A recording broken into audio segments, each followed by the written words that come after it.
Welcome to Understanding Photography with Kim Ayres, episode 117. Today we're going to be talking about the self-portrait challenge. A couple of weeks ago I did the ultimate selfie, where I did a self-portrait which essentially included 10 of me in the same image. From that I thought, well, okay, time for a self-portrait challenge. It's some 16 months or something since I last did one. So last week I gave a few more tips and tricks and ideas on about doing a self-portrait and set the challenge for this week, and we've had 9 different people send in images for the self-portrait challenge. So that's what we're going to be going through, looking at the images today and having a chat and hopefully becoming inspired by what we can do with our own photography.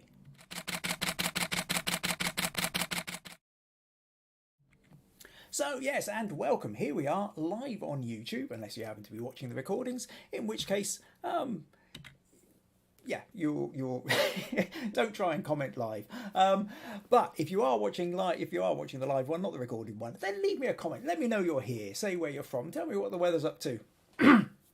And let's get the chat going. In fact, I can see we've got a few people in already, and Pat was the first one to comment. Was saying it's too darned hot here in Somerset, down in the south of England.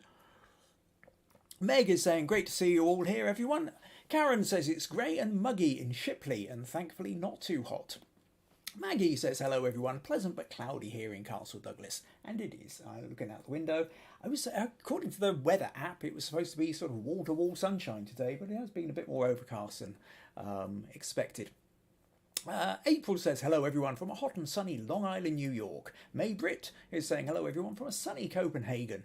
Rosemary says, good morning everyone, greetings from a toasty Washington state. And Viji is saying, good evening everyone from India. So, excellent, we have people in, we have viewers, we have photos lined up. So, yeah, so let's make basically, yes, I sort of set the idea of a self-portrait challenge, and in the full knowledge that I think self-portraits are potentially one of the hardest, most difficult forms of photography for most people. I'm not going to say all. I mean, we tend to think of, it being a selfie culture. And certainly, now we've all got phones and stuff, it's relatively straightforward to hold up a phone and go click.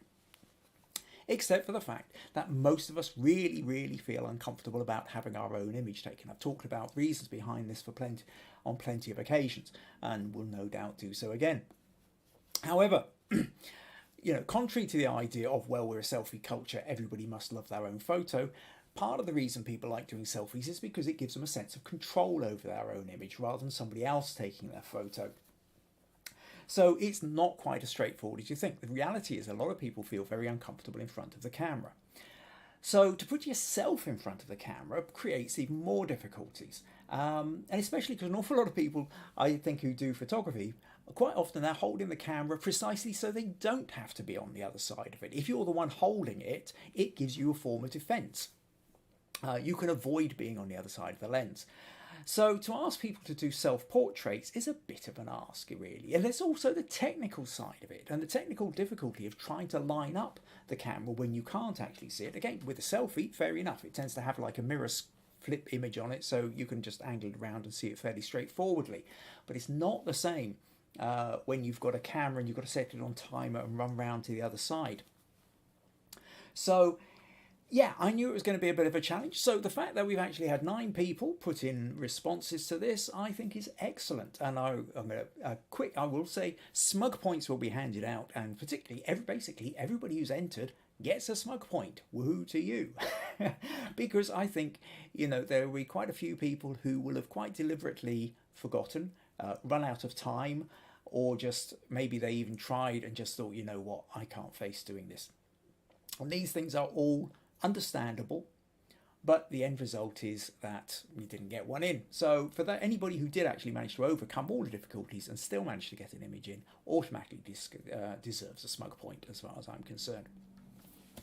So that's what we're talking about today.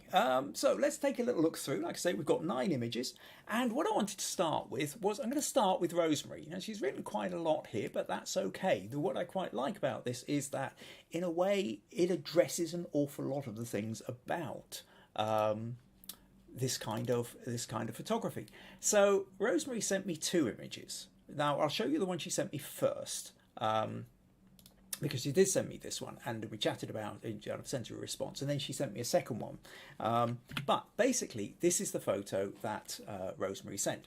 So Rosemary says, well, this was a terrifying challenge. And I'm sure she probably speaks for most of you when she says that. But I was determined to push through and make a self-portrait. It's been 30 years since I've had a portrait taken, which was actually at her wedding. And it's funny to see someone who looks more like my grandmother than the girl in those photos. This photo is unremarkable as challenge entries go, but I'm pushing the submission timeline as it is, so here goes. I had grand plans for doing something creative, but in the end settled on using this challenge as an opportunity to practice with lights and posing to improve portrait skills. And as you pointed out, your own self is a model with plenty of patience for all the stumbling that inevitably comes with the learning. Learning to downplay less desirable features and remove distractions in camera are skills that should carry over into photographing other people. And so this is absolutely right. If you are ever planning on photographing other people, if portraiture is something that either you want to give a go, or you're even likely to be kind of pressured into because other members of the family or friends know you happen to have a camera, regardless of whether you like doing portraiture or not, quite often you get roped into it just because you're known you're a photographer. Then, learning to practice a bit, playing with the lights and what have you on your own image is one way of doing it. Certainly to help improve your skills. So, Rosemary goes on. After spending most of yesterday using a 10-second timer working out on getting a shot that was sharply focused and with acceptable shadows that still resembled myself, this is my image for the challenge. It's not my favourite, but more accurately portrays my wrinkles and greying hair. It's more like the person you see if we met face to face, rather than the mental image of Rosemary I see in my own head. And of course, that was one of those other things that we talked about.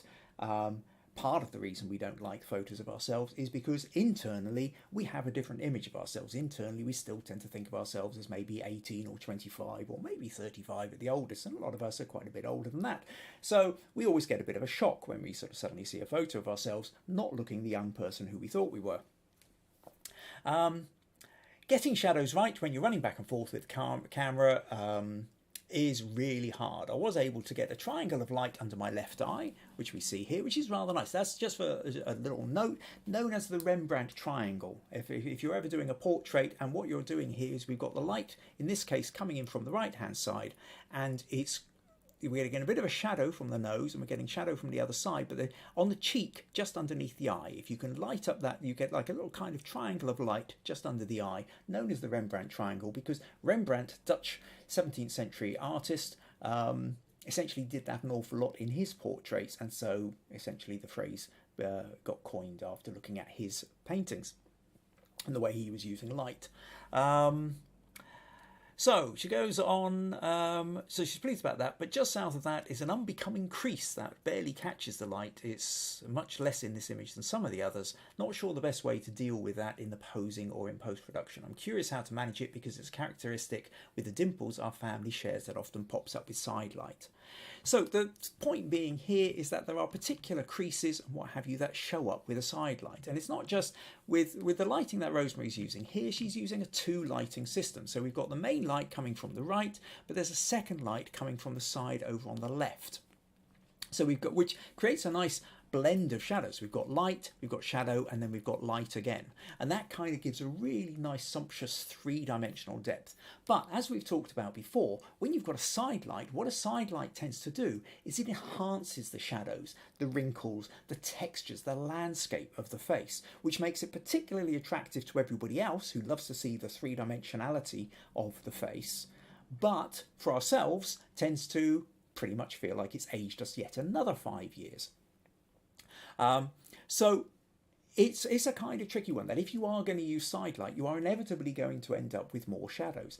And while you might not like it personally, it does tend to make it a slightly more interesting photo for everybody else. So try and console yourself with that. Otherwise, if there are particular kinds of shadow, if there's a particular wrinkle or dimple or scar or something which you feel particularly uncomfortable about, very often, again, that's experimentation. Changing the light to the other side, changing the angle of your head. Generally speaking, if you're changing the angle of your head with relation to the light, that's going to change where the shadows fall.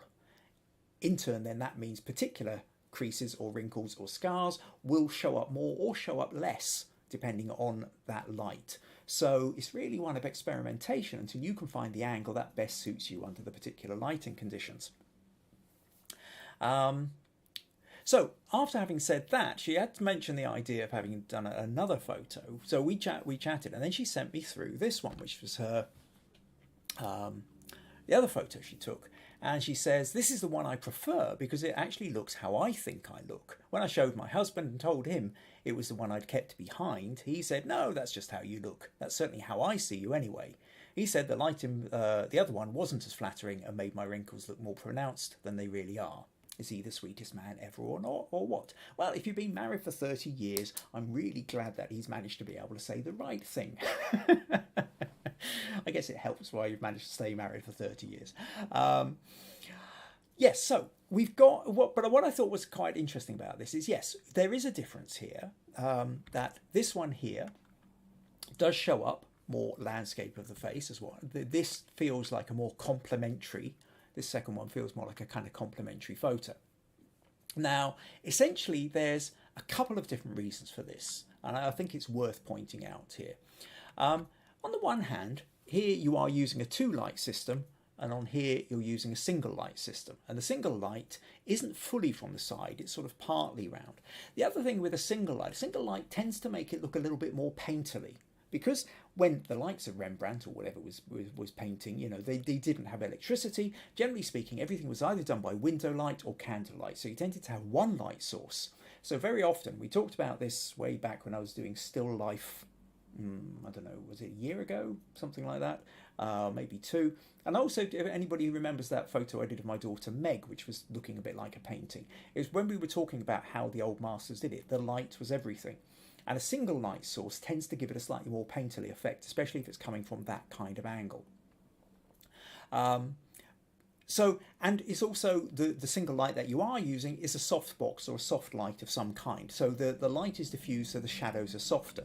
Whereas on this one, while the main light might have a softer bit, this side one here is a harder light, which is creating harder shadows.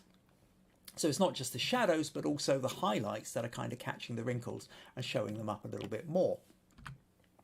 What I would say here, if you did decide to go down doing more photos like this, is actually a little bit of light on the background, just behind the hair, I think would be quite good. So the light comes past you. So that actually what we get, at the moment your hair kind of disappears into the black cloth. But if you had a bit of light falling on the cloth behind, at least to the right of where your head is, then that would help to kind of create a little bit more definition of where your hair falls, even if the light isn't shining on you. So there's a thought for lighting purposes. But there are a couple of other things here. One is, on this one, your pose is looking a little bit forced. The way you're turning your head is kind of pulling on the neck more, digging in a bit more. Whereas this one, you've got your neck kind of smoother. You're not turning as hard round. There's less strain. Additionally, and this is a really important bit, which is where your hair parts. People often talk about having a good side and a bad side of their face. And very often, what it comes down to actually is where you part your hair. Now, in my case, it doesn't make any difference. I don't have a hair parting. But generally speaking, if you are parting your hair to your left or to your right, the side where your hair is parted tends to give you a better look. And the reason for this is if we look here, the way the face is framed, right? So the hair is coming down on this side and it's kind of cutting across the forehead. So the forehead is kind of getting kind of swept up that way. Whereas when we go to here, it becomes much more oval. You're getting more of the face. The hair isn't cutting through the face. As it comes up, you've kind of got the hairline helping to frame the face rather than cutting through the middle of the forehead. So very often when you've got somebody who parts their hair, the side they part, if you've got their head turned slightly to the left or right, get them to turn it to the side where their hair is parted. Then play around with the light onto the left or right, depending on which way it's going to work best for that picture. One last thing I would say about this one, where I think this could be improved just a little bit more, Rosemary, is if you'd raise the light source a little bit more. This feels like it's coming very straight on or even fractionally below you. And that's a slightly more unnatural light. And I think, and what it does is we can see here from the fact that it's lighting you up under your chin here. I think if this light, and also we can tell from the reflections in your eyes that essentially the light source that you've got is sort of below your eye height, or even with your eye light, but actually what you really want is to have that a little bit higher. If those catch lights were kind of in the top quarter of your eye rather than the bottom quarter, that would show me that your light source was coming from slightly above, and a light source coming from slightly above just looks more natural, because most of the time we see them in daylight. In daylight, the light source is above us for most of the day. So we tend to, when it's lit from underneath, it tends to look more unnatural. So quite a lot of information there, Rosemary. I hope you find that useful. But yeah, so things to take away then. If for portraiture, if you're taking one side rather than the other, if they part their hair on one side or the other, generally speaking, 9 times out of 10, it will work better from the side where they part their hair. The 2 light system can be really interesting, but the other thing you've got to be careful about is how much you're forcing your neck round as you're trying to look back at the camera. So play around with slightly different angles, and then finally getting the level of the height. And of course, built in with that as well is the fact that that notion of the soft light. We've talked before, if you've got a larger diffuse light, it creates softer shadows, which tend to be more complementary, whereas a smaller light creates a hard light, which tends to kind of create harder shadows, which generally speaking isn't quite so complementary. So a lot of information there, but thank you very much for sending that one in, Rosemary. Smug points to you there for going at it, and just keep going at it until you eventually got something. So thanks for all the information there, because I think a lot of what you talk about there is exactly what pretty much everybody else was experiencing when they were also trying to do their self-portrait. So let's see, we've got a few comments here. April says, nice to see you, Rosemary. Pat says, this is nice. Maggie says, the lighting is lovely, Rosemary. Viji says, lovely, lovely click. And Karen says, lovely. Maverit says, lovely photo as well. April says, interesting, learn something about the Rembrandt triangle. Maggie says, they both show you a very warm smile. Rosemary is saying, thank you for all the very kind words. Viji says, keeps me going, pretty woman. Okay, Rosemary says, it's interesting to hear about the effect of the number of lights. Good to know. I love the painterly style, so great to learn about the single light bit. Also about the lighting the background bit, and fascinating about the hair parted, and great about the light height. Good, okay, great. So everything I've mentioned there you found useful. That's good to know. Excellent. Well, this is called Understanding Photography with Kim Ayres, so hopefully your understanding of photography has been improved with me, Kim Ayres. Right, okay, so let's move on then. So the next photo we're going to take a look at is Bennitito. Bennitito hadn't been around for a while, but he did send in this one. And sent in this and said, my entry for the self-portrait. So it's a remote control of my 90D while shooting a landscape on a 5D. And a nice little sun flare added to boot. So really creative one, this Bennitito. So we've got, here's Bennitito sitting here. Here's his 5D, which he is using to photograph this sunset landscape. But you can see him here operating his phone, which has got a remote control to go back and operate the camera we're currently looking through. So yeah, so he's remotely operating his camera to get everything lined up, and when he's ready, he's getting click, and then that's getting him, his camera, and the sunset into it, and a little sun flare into the lens as well. So yeah, definite smug points there for creativity. Good photo. You in the landscape, pretty photo, but also I like the creativity. I like the fact the way you've kind of gone through the process of getting that. So yeah, smug points for you too there, Bennitito. Great. Oh, April says, very creative.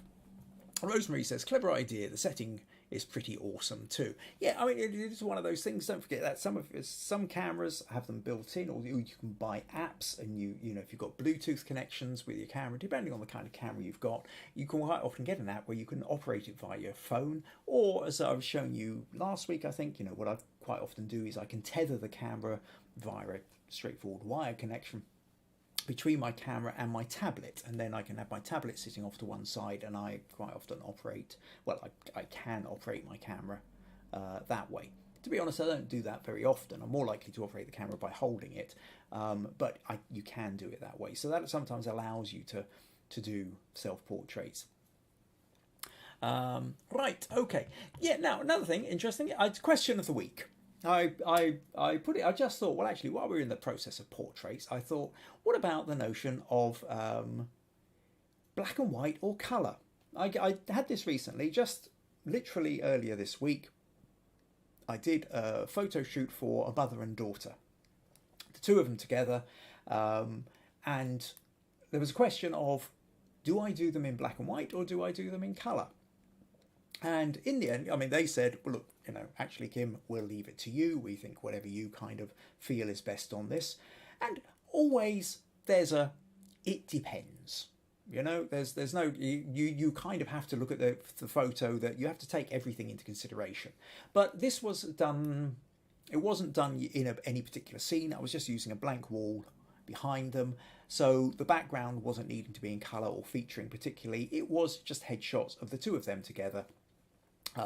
Nice, warm, warm, loving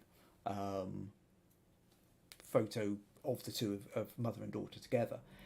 And it's just sort of headshot, nothing really more than what you can see here, except for two people. And as I went through and I was looking at it, I tried black and white and I tried colour, and the black and white just certainly worked better for me. So I did them all in black and white. There is something slightly, you are abstracting that little bit more when you convert to black and white. And as such, I think you tend to look at photos in a very slightly different way when you see them in black and white than when you see them in colour. When you see a photo in colour, you are comparing it to, it's almost like your brain goes, oh, that's reality, so now I'm comparing this to reality. Whereas when you see it in black and white, it's not reality, it's a representation, it's an interpretation, and as such, you're more into kind of the art realm as such. Now, it doesn't always work. I mean, I think those photos actually of Karen, especially, of Rosemarie, especially that second photo of Rosemarie, I think actually does work in colour, precisely because it's got that slightly more painterly quality to it. You actually expect colour with that. If you put that in black and white, I'm not convinced it would work quite as well.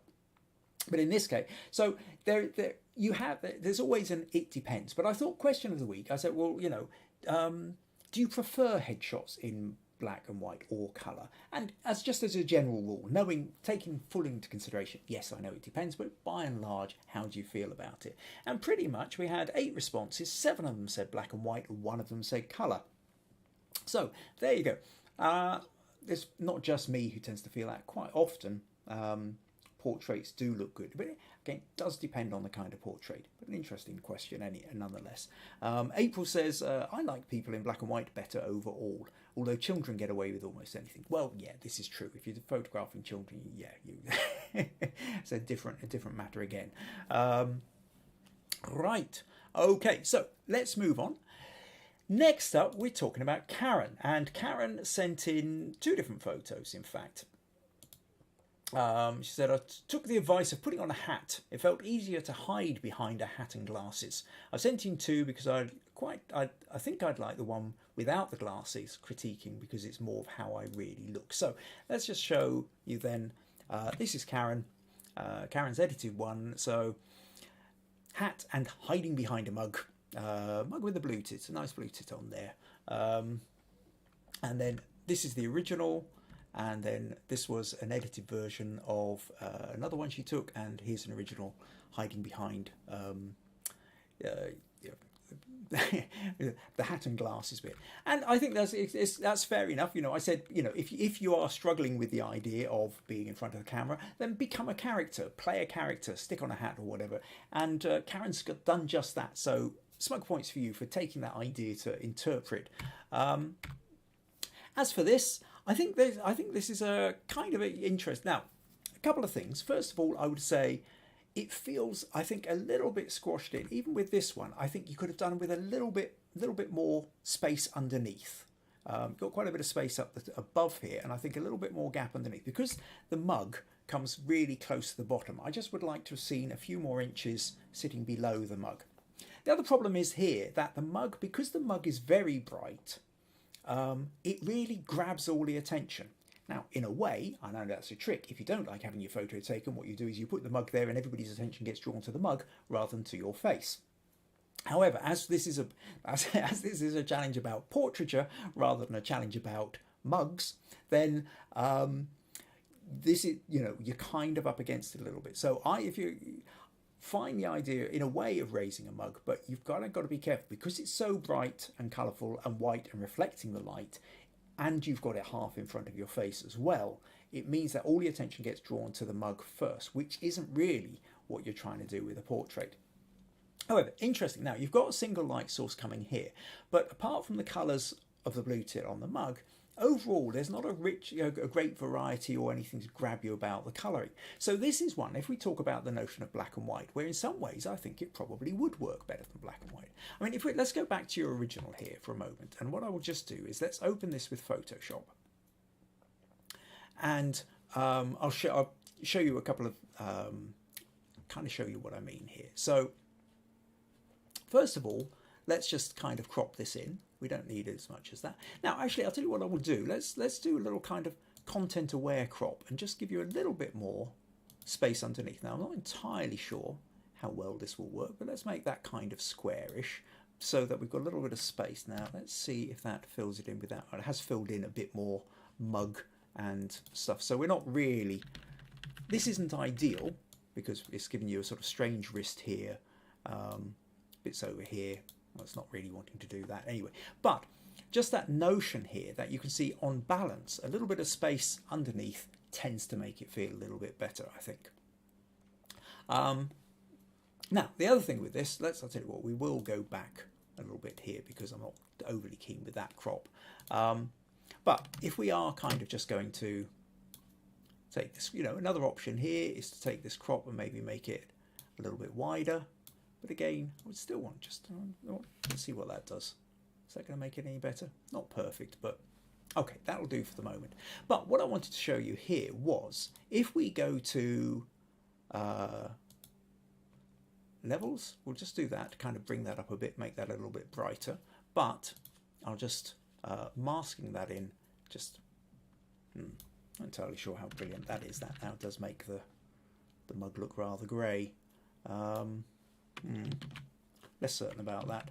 Okay, I'm not worried too much about the mug for the moment, but what we can do is go to black and white. So if I go to hue saturation and turn that into black and white, we've still got this really strong white here. We really need to brighten you up as well. So now I'm going to go to the curves and bring that up even more.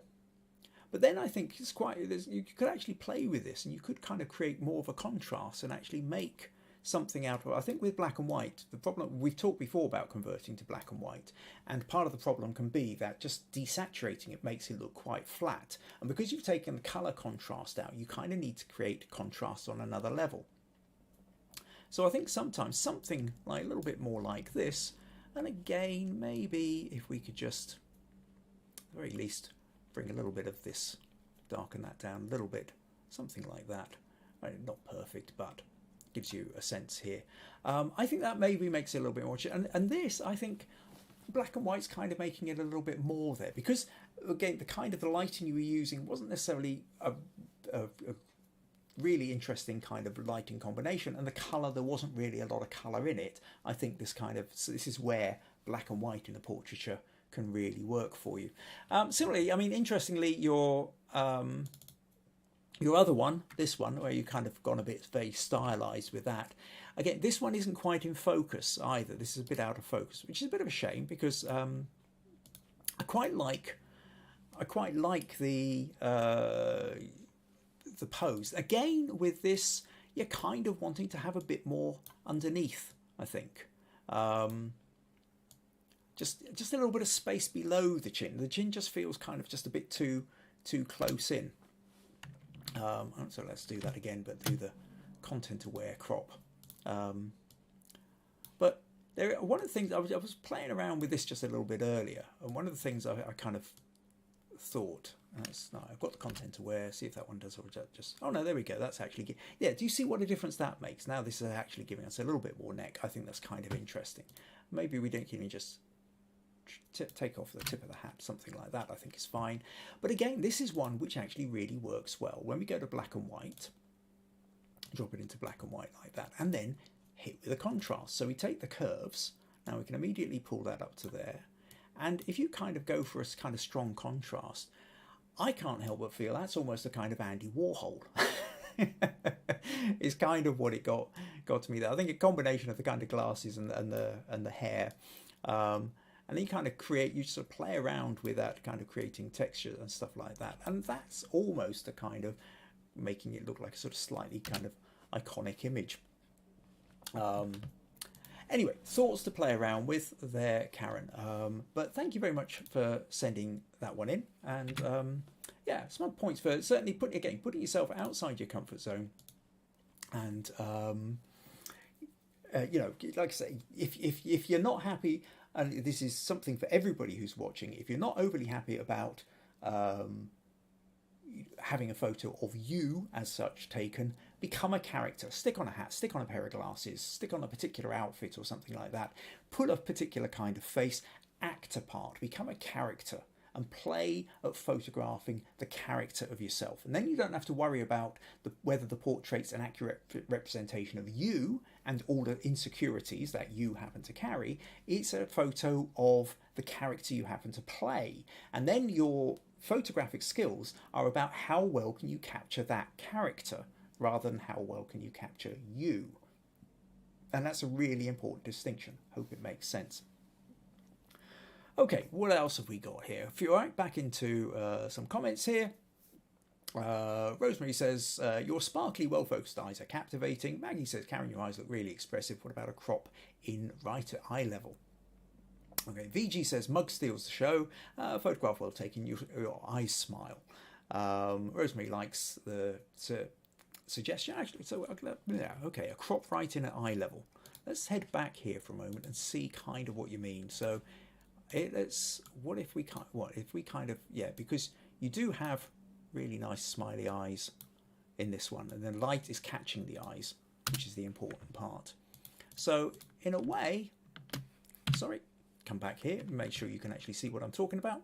So yeah, this kind of crop here, does that make it more interesting? In a way, yes. I think that's a good idea, Maggie.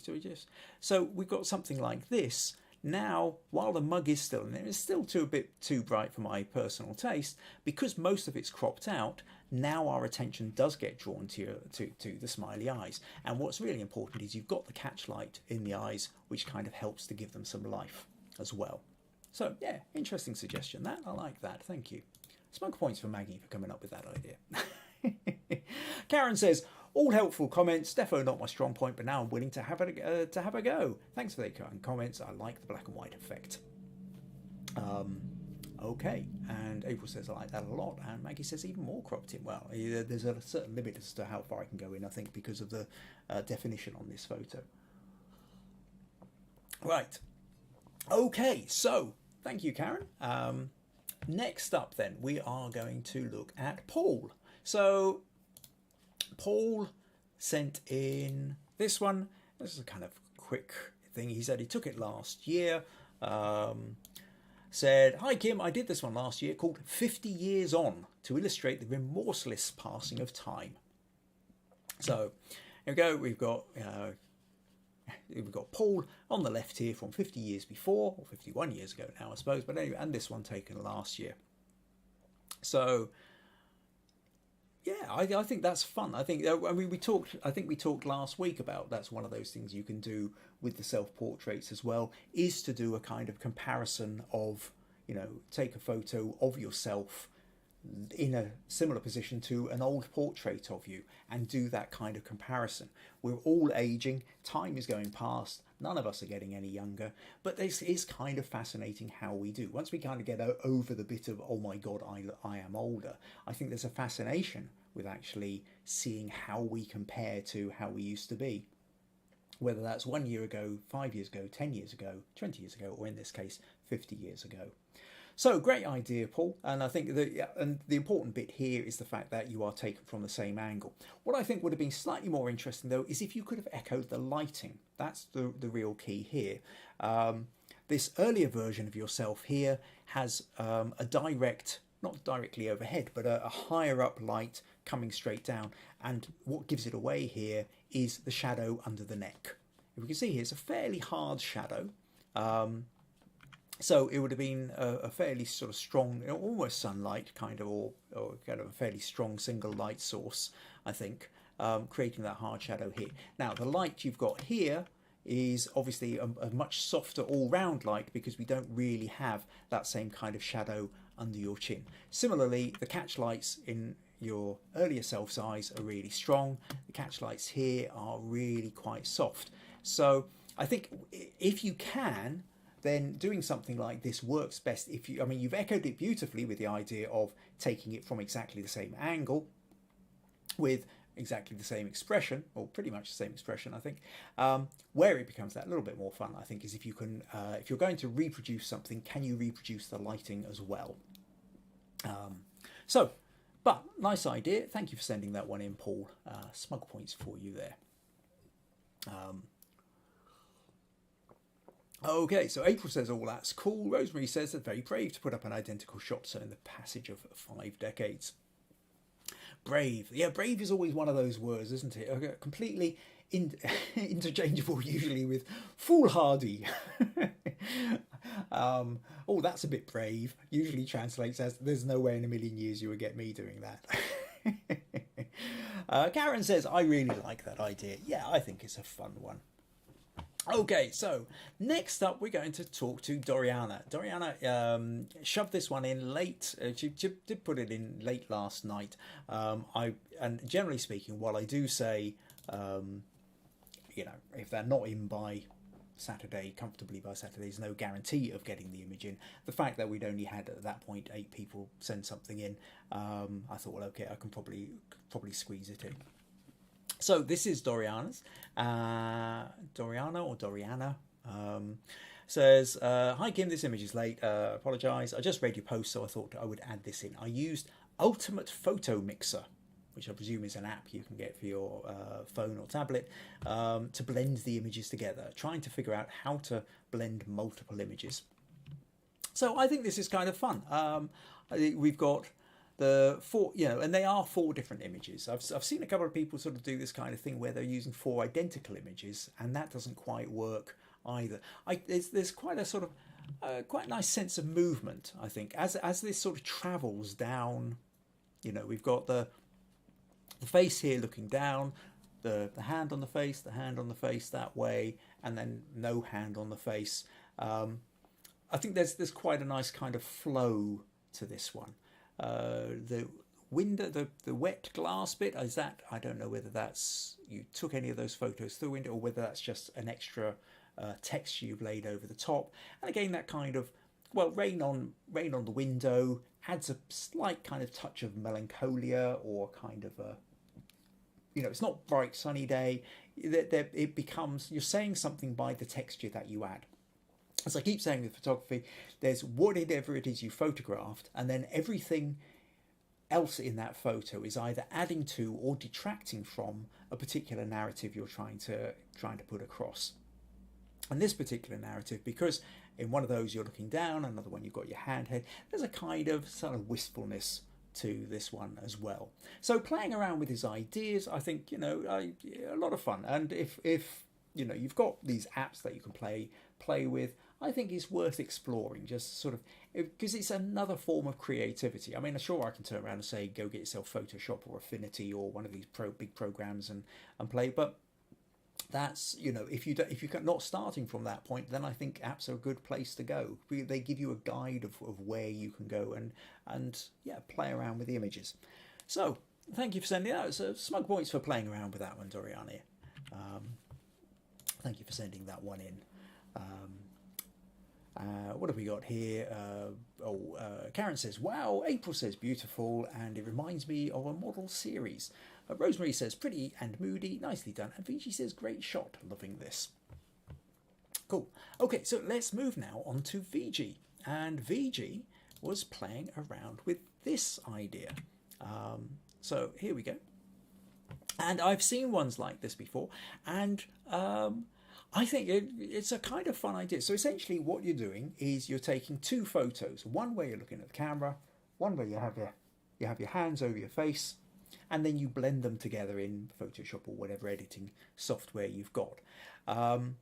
So it's a particular kind of way of doing things. It creates a particular, you sort of look at it and you go, oh, if you've not seen one like this before, it's a kind of look at it and look at it again as you try and work out exactly what's going on. Then you kind of figure it, and kind of fun image to do. What I would say now, Viji said, what did Viji say? I saw this image on the internet and wanted to try the same trick, and that's really, I think that's the fun. That's great. There's all sorts of photos out there, and go and look and try and recreate. If you see something that you find interesting, if you see something you go, oh, that looks a bit cool, I wonder how they do that. If you can work out how to do that, then that's brilliant. You are improving your photography. Every time you have to solve problems, every time you have to try and reverse engineer, work out what somebody's done and create your own version of it, you then learn a little bit more, and it gives you the extra tools in your toolbox so that further down the line you've got those skills for when you need them. So I think it's a brilliant idea, Viji. Great to go for it. Now, one of the things Viji was saying to me was that she wasn't quite sure. She read that that there ended up this sort of gap here where the chin was coming through. She wasn't totally sure about that. And basically that's one of those things whereby you put your hands across your face. You just got to make sure you pull your wrists together. So going from that, kind of need to do that. Okay, I'm probably muffling my sound. I'm forgetting, not in the same room as me. If I put this over the front of my mouth, I'm probably muffling how I'm being heard. But essentially, stick your wrists together first and then bring the hands over, and that would kind of allow you to get past that.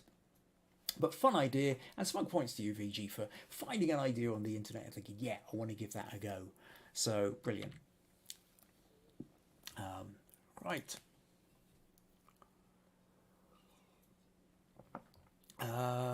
So what have we got here?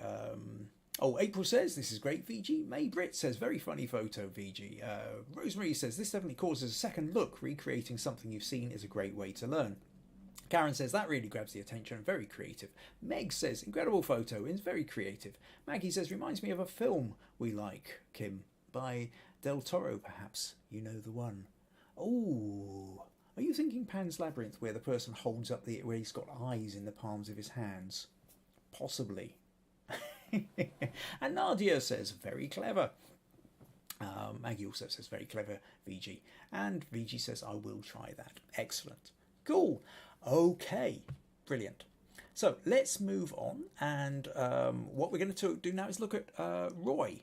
And, so suddenly lost where I'm supposed to be. So Roy was having fun here, where he created this one. Roy says, this is my entry in the self-portrait challenge. This is at the Yorkshire Sculpture Park, where I'm spending a lot of time at the moment.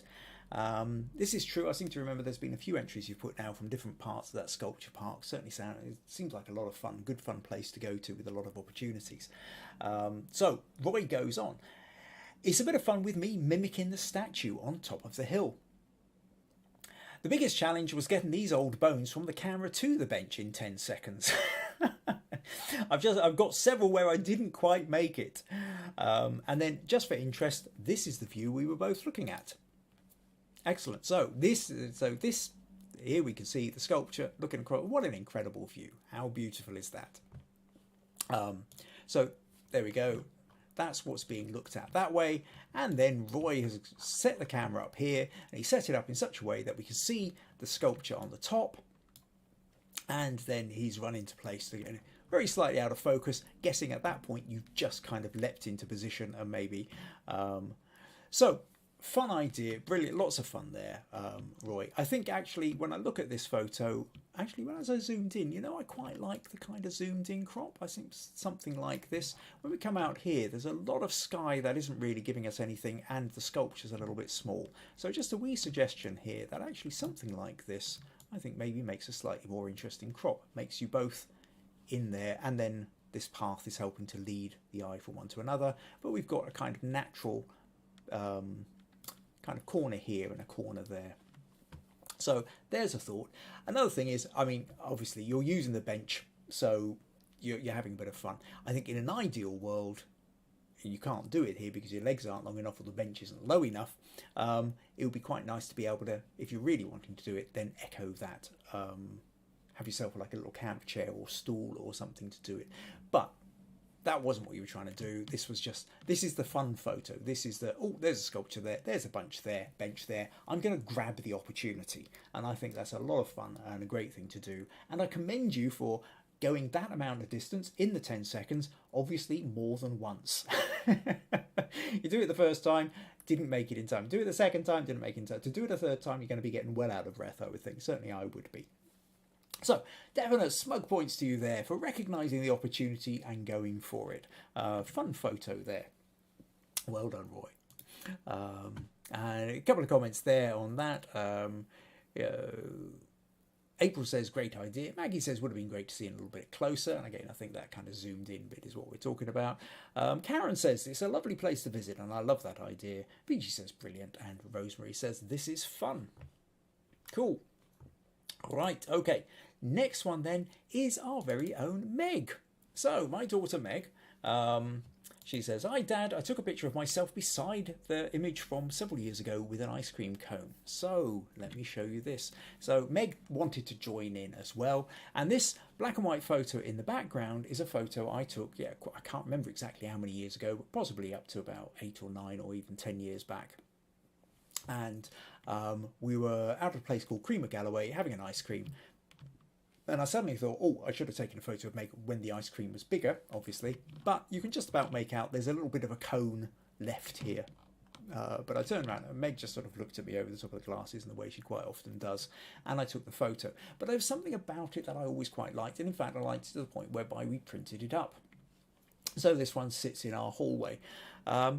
Meg then decided she wanted to join in with the self-portrait challenge as well. So Meg's taken a photo using her phone, standing next to this photo, and again looking over the top of her glasses. And I think it's brilliant, Meg. Definite smug points to you for that. I think you've got exactly the same kind of expression on the face, and I think it echoes really well.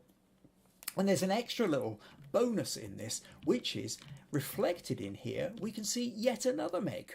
And in fact, yet another 2 Megs, because we can see the reflection of Meg's phone in the glass of the picture here. So we don't just have 2 Megs, we do in fact have 4 Megs. Another colour one here, and another black and white here.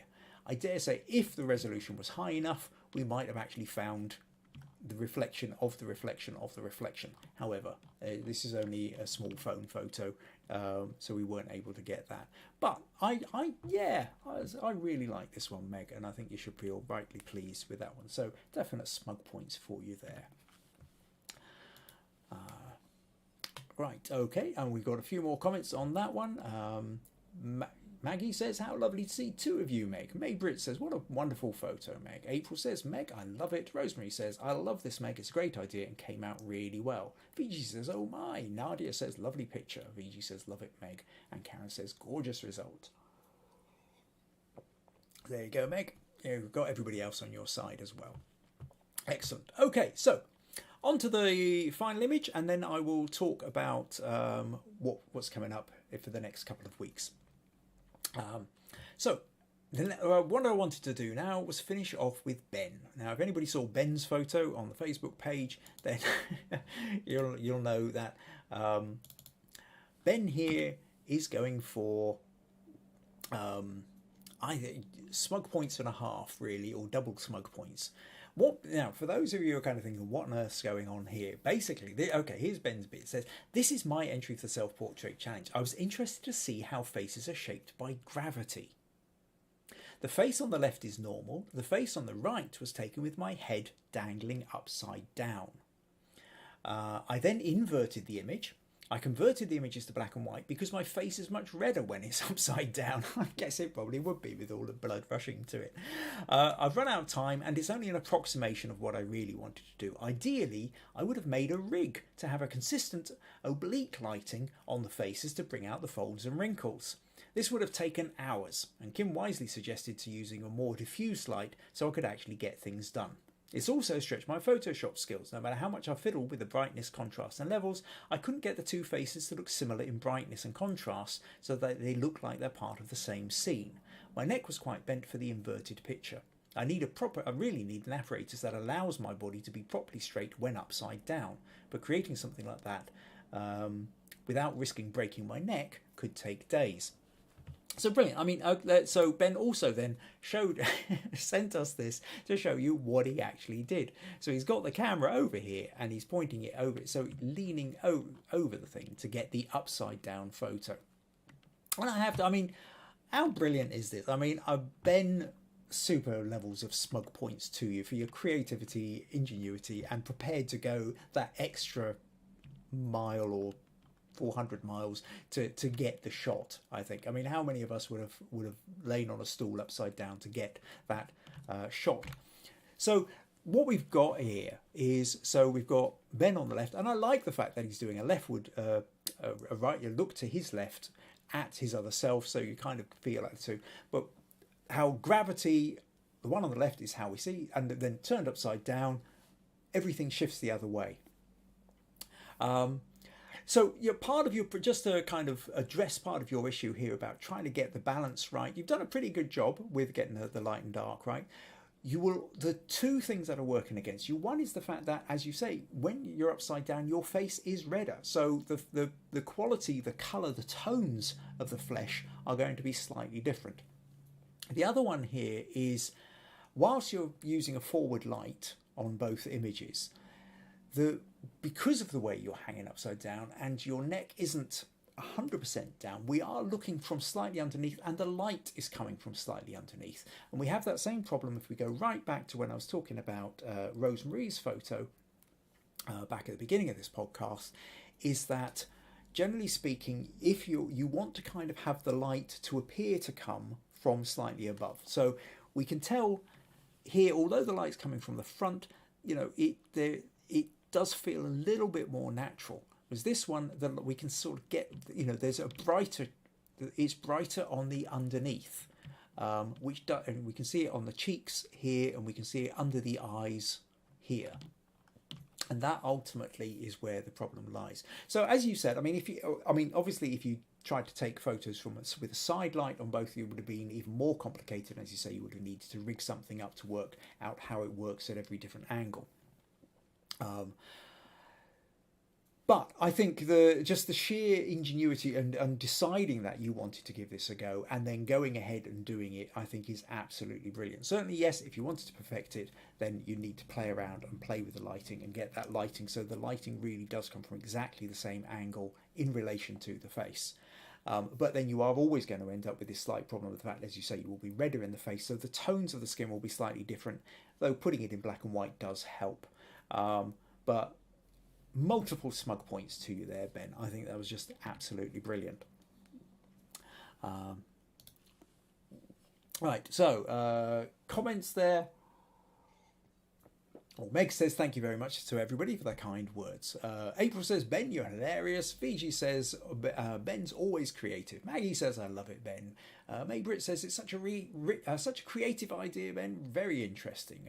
Karen says, definitely worth the extra smug points. Bennitito says, hi all. Hi, Bennitito. So, running a bit late. I did review your picture earlier on. You can always flick back and take a look when we get to the end. Rosemary says, I love the expression on your upright self looking at the gravity shot, Ben. Such a clever idea and an ambitious shot. And Karen says, round of applause for all the efforts that went. Impressive. And Meg says, absolutely amazing photo. Right, so yes, there we go. So thank you ever so much to everybody who took the time to send in an image. I think you've all been really creative, really inventive, and it goes to show that there's no one right way of doing a self-portrait. Self-portraits, I think, I'm a portrait photographer. I'm a people photographer. Now, most of you aren't. I think there's so much to be explored. A part of the reason I'm a portrait photographer, I love faces. There's so much goes on in this little space that's barely bigger than the size of a hand, but there's almost an infinite variety of expressions, of lighting, of characters, of moods, of feelings, and everything else that you can get even just out of a single face. And I think there's so much to explore with portraiture. The problem we always have, though, if we're trying to take a photograph of somebody else, is that they're never going to be. There's a time limit to how long you can have the camera with them until they start getting bored. Unless you're paying them, you want to find a model or someone that's going to, who's quite happy to sit there for as many hours as you like because they're just making money while you're doing it. But if you're not wanting to, or I can't afford or don't want to fork out for a model, then self-portraiture really is a way of exploring it. So hopefully then you've picked up a few more ideas on this. I hope that for most of you, this isn't just going to be, well, I've done my self-portrait, that's it, me for another year until Kim sets another challenge. I hope this kind of triggers off an idea of doing this a little bit more. And don't forget, we have the critique section.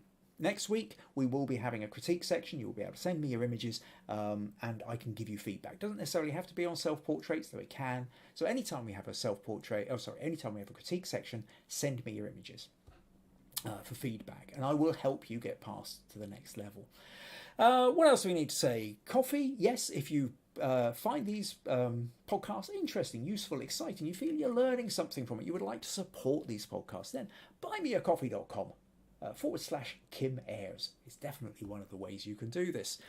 Don't forget to subscribe to the YouTube channel. Somewhere down there you will find a bit to subscribe, or click the bell for notifications so that you know when the future episodes are turning up. And also tell your friends about it. Let's help grow this wonderful community of ours.